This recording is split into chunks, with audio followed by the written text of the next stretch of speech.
আসসালামু আলাইকুম। কাছে এবং দূরে যে যেখানে আছেন সবাইকে অনেক অনেক শুভেচ্ছা জানিয়ে শুরু করছি আমার আজকের ভিডিও।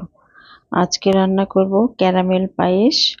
তো এই রান্নাটা ইদানিং নেটে দেখছি যে অনেকেই রান্না করছে। আসলে আমারও ইচ্ছে করলো যে একটু ক্যারামেল পায়েস তৈরি করে দেখি এর টেস্টটা কেমন। কারণ ক্যারামেল পায়েস তো আসলে খাওয়া হয়নি। তো এখানে আমি 1 লিটার দুধ নিয়েছি আর 100 গ্রামের মতো চাউল নিয়েছি।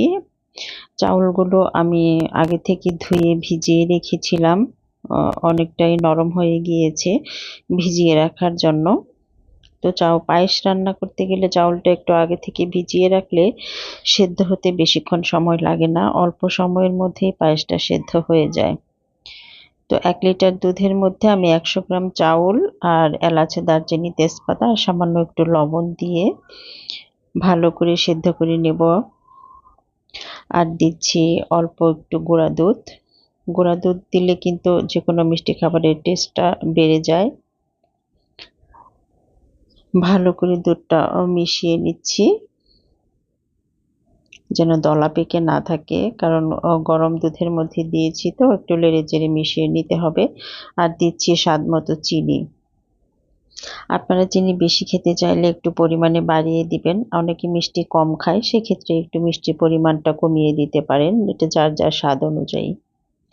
আর আমি অল্প কিছু চিনি দিয়ে ক্যারামেলটা তৈরি করে নেব। দিচ্ছি সামান্য একটু পানি। পানি না দিলে কিন্তু ক্যারামেলটা আবার পুড়ে যাবে। তাই অল্প একটু পানি দিয়ে আস্তে আস্তে নেড়ে ক্যারামেলটা তৈরি করে নেব। চুলার আঁচটা অবশ্যই একদম লোতে রাখতে হবে। ক্যারামেলটা কিন্তু তৈরি হয়ে গিয়েছে। এবার দিয়ে দিচ্ছি, একটু সাবধানে দিতে হবে আস্তে আস্তে, কারণ দুধও গরম, ক্যারামেলও গরম, ছিটে আসতে পারে। আমি একটু আস্তে আস্তেই দিচ্ছি। সবগুলো দিয়ে একসাথে ভালো করে মিশিয়ে নিতে হবে।